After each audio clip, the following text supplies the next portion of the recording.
If there are stages of grief to your favorite team falling out of the playoffs, the very first is thinking that almost everything about your team stinks, that everyone's got to go, that it's just all bad. Well, it wasn't all bad for the Steelers in 2021, and I'm not just talking about TJ Watt and the other obvious components. Good morning to you. Good Friday morning. I'm Dejan Kovacevic of DK Pittsburgh Sports. This is Daily Shot of Steelers. It comes your way bright and early every weekday. If you're into hockey and or baseball, I also offer up daily shots of Penguins and Pirates where you found this. The secondary might be the single most underappreciated facet to this team's performance over the course of the past season. If you think about it, the number of times that you were really disappointed or disillusioned about the secondary, what are we talking about here? The game in Los Angeles, and maybe that was it, right? And even that was just a miscommunication because two key guys were missing. I think we all can agree that if Minkah Fitzpatrick had been on the field instead of in COVID protocol, the Steelers keep the Bolts from scoring, and the Steelers end up with one of their most impressive wins of the year. They didn't, so secondary stinks, and it resonates. Secondary was actually very, very good. And the secondary needs to be kept together for a whole bunch of reasons. I'll start with the one who doesn't need to be kept, and I don't say this with any joy, and that's Joe Haden. It's going to sound mean to say he's lost a step or whatever, but he's not the same impact player that he once was, but also at his age and what would likely be his cap hit. No. Once more, I'll use the word respectfully, but no. The rest of this group, though, Minkah's going to get signed to a monster deal. You can take that to the bank the same way he'll take it to the bank. Cam Sutton, of course, is signed for another year. Cam showed mostly well, did a lot of things that some people, myself included, had doubted he'd be able to do by bouncing inside and outside. Handled all of it well. So that's half of your secondary right there. Neither Minkah nor Cam is going anywhere, okay? That leaves two players who are pending free agents in Ahkello Witherspoon and Terrell Edmunds, both of whom really, really, really need to be retained. They're both young. They're both coming off strong seasons. They both got ringing endorsements from Mike Tomlin at the season-ending press conference. Edmonds in particular for his availability. And they're both young, with TE being 25 years old and Witherspoon being 26. This is a really, really good situation that the Steelers have cumulatively. And if you look at all the other question marks that the team has, more on offense, obviously, than defense, the last thing you need to be doing is disrupting something that's already in place and solid. This portion of Daily Shot of Steelers is brought to you by Point Park University. Choose from nearly 100 career-focused programs leading to bachelor's, master's, and doctoral degrees.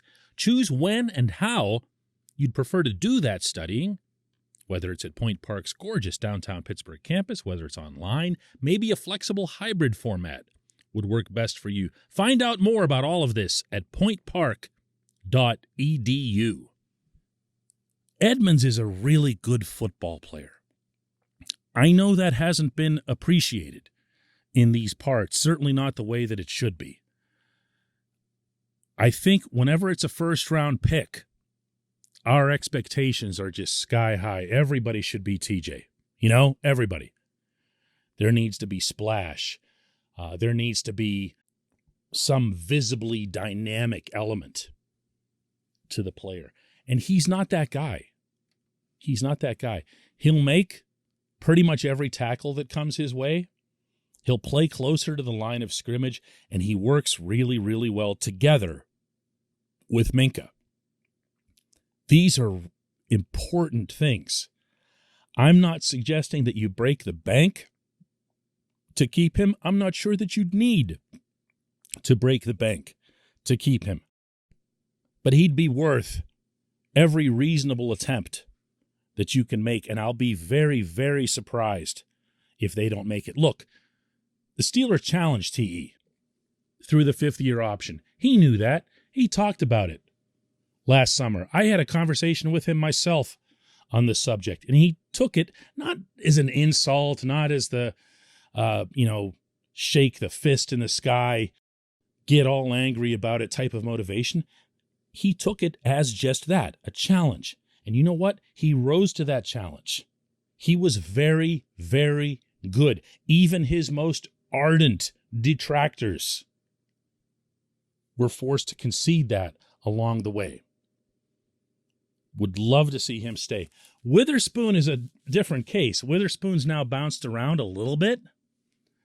The Steelers are already his third team in the NFL at age 26. Some circumstances going into that.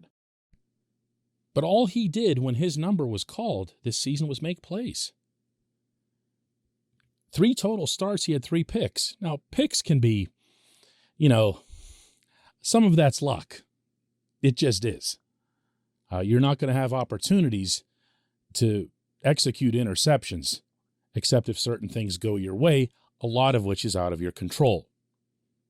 But he made those plays, and he made other plays, and he was stout in coverage. He was. Did you see anybody picking on him? Nope. Did he win the job authoritatively from James Pierre, Justin Lane, and anybody else in the mix? Yeah. Did you at times want him out there instead of Hayden? Yeah, go ahead and admit that too.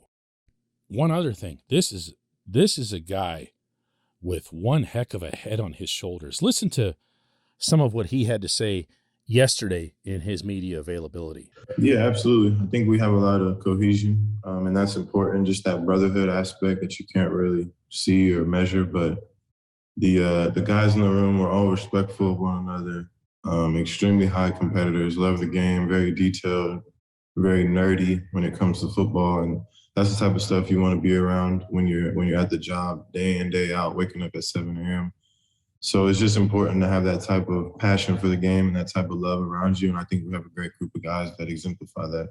You know how sometimes people impress you when you meet them, encounter them in some form for the first time, and then you know how some other people will just blow you away? That's Witherspoon.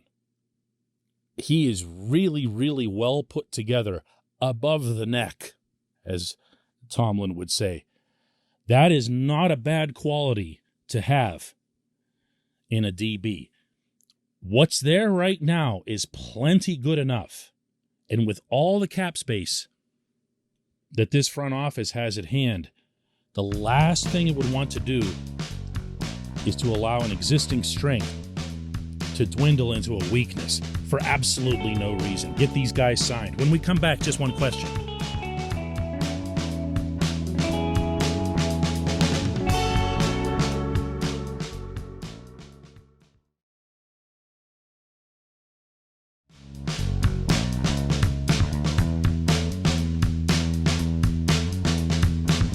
Welcome back. It's time for Just One Question, and that's brought to you always on this program by the personal injury law firm of Luxembourg, Garbett, Kelly, and George. They represent people who are hurt in car accidents, who need help with workers' comp or medical malpractice claims. The attorneys at LGKG pride themselves in doing what they say they're going to do. It's important to them that when they make you a promise, they keep that promise. And this law firm has been keeping promises in our region for over 80 years. LGKG has offices in Cranberry, Newcastle, Beaver Falls, Butler, and Elwood City. Learn more about them at lgkg.com. Today's J1Q comes from Mark, who asks, what's happened to Zach Banner? Is Joe Haden a better football player? Is Banner still hurt? Is this a left/right tackle thing? Is Banner going to be part of the offensive line moving forward? My belief Mark, and it's more firm now than ever, is that no, he will not be. I've been surprised by personnel moves in the past, and I'd be really surprised if this team were to commit even remotely significant dollars toward Banner. A couple reasons for that. One is that he obviously wasn't able to regain health. As a result, he made one total start over the last 2 seasons.